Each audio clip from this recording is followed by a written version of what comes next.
Good morning class 1। बेटा हमने नया चैप्टर शुरू किया था chemical bonding and molecular structure. मैं आपको इसके बारे में बता देती हूँ कि ये चैप्टर किस चीज़ के बारे में है। आपने इस चैप्टर में क्या क्या पढ़ना है वो आपको समझा देती हूँ बेटा, अब ध्यान से सुनना। सबसे पहले इस चैप्टर में पिछला चैप्टर आपने पढ़ा था स्ट्रक्चर ऑफ एटम के बारे में, ठीक है, और उस पीरियोडिसिटी के बारे में पढ़ा था, ठीक है, ग्रुप पीरियड्स के बारे में पढ़ा था आप लोगों ने। अब इसमें क्या है बेटा, chemical bonding and molecular structure. Chemical bonding and molecular structure. अब इसमें देखो बेटा, इस चैप्टर में जो आपने पढ़ना है, जो मेन चीज़ें पढ़नी है, सबसे पहले तो ये है कि why do atoms combine, atoms combine ही क्यों करते हैं, ठीक है। दूसरा क्वेश्चन है why do certain atoms combine whereas other atoms do not. कुछ एटम्स कंबाइन करते हैं और कुछ एटम्स कंबाइन नहीं करते हैं। What is the nature of the forces which hold the atoms together. जो आपस में एटम्स को बांध के रखती है वो उनकी जो नेचर है, फोर्सेस की जो नेचर है वो कैसी है, क्या नेचर है उन फोर्सेस की, वीक हैं, स्ट्रॉन्ग हैं, किस तरह की हैं। नेक्स्ट है why do atoms have fixed combining capacity. Atoms की जो कंबाइनिंग कैपेसिटी है वो फिक्स्ड क्यों होती है। आपने इसमें यह भी पढ़ना है कि कंबाइनिंग कैपेसिटी होती क्या है।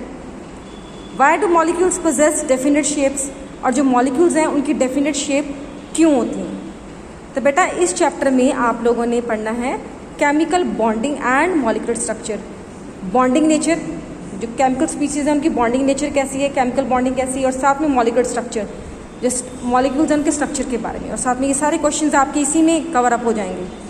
सबसे पहले तो ये है बेटा, the attractive force which holds together the constituent particles, atoms, ions या molecule in a chemical species is known as chemical bond. Bond आप किसको कहोगे, जो किसी चीज़ को बांध के रखता है। अब अट्रैक्टिव फोर्स, अब इस केस में क्या है बॉन्ड, कहते हैं जो अट्रैक्टिव फोर्स है कॉन्स्टिट्यूएंट पार्टिकल्स। अब कॉन्स्टिट्यूएंट पार्टिकल्स कुछ भी हो सकते हैं, एटम भी हो सकते हैं, आयंस भी हो सकते हैं, मॉलिक्यूल्स भी हो सकते हैं। एटम एटम कंबाइन कर सकता है, मॉलिक्यूल कंबाइन कर सकते हैं, आयन कंबाइन कर सकते हैं, कि केमिकल स्पीसीज देते हैं आपको जो आपस में कंबाइन करते हैं, जो उनमें फोर्स जो उनको होल्ड करके रखती है, पकड़ के रखती है, बांध के रखती है, that we call the chemical bond. उसे हम क्या बोलते हैं, केमिकल बॉन्ड। केमिकल स्पीसीज की बात कर रहे हैं ना, तो इसको हम बोलेंगे chemical bond.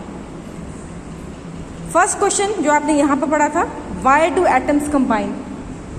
Y do atoms combine, आपस में जो एटम्स है वो कंबाइन क्यों करते हैं, ठीक है। अब इसमें क्या है बेटा, सबसे पहले एक साइंटिस्ट हुए हैं in 1916, Kossel and Lewis succeeded independently in giving first successful explanation about the cause of combination between the atoms based upon the understanding of electronic configuration of noble gases। कहते कोजल और Lewis को इसमें सफलता मिली थी सबसे पहले बताने में कि एटम्स आपस में कंबाइन क्यों करते हैं, किसके बेस पर, किसके आधार पर। उन्होंने बताया था understanding of electronic configuration of noble gases. Noble gases की जो कॉन्फ़िगरेशन है उसको देख के उन्होंने ये चीज़ समझाई थी। कहता फर्स्ट पॉइंट था जो उन्होंने बताया, tendency to acquire noble gas configuration और ऑक्टेट रूल। बेटा इसमें क्या है, tendency to acquire noble gas configuration. कहता नोबल गैसेस जो होती हैं, जैसे ये सारी नोबल गैसेस हैं, हीलियम, नियॉन, आर्गन, क्रिप्टॉन,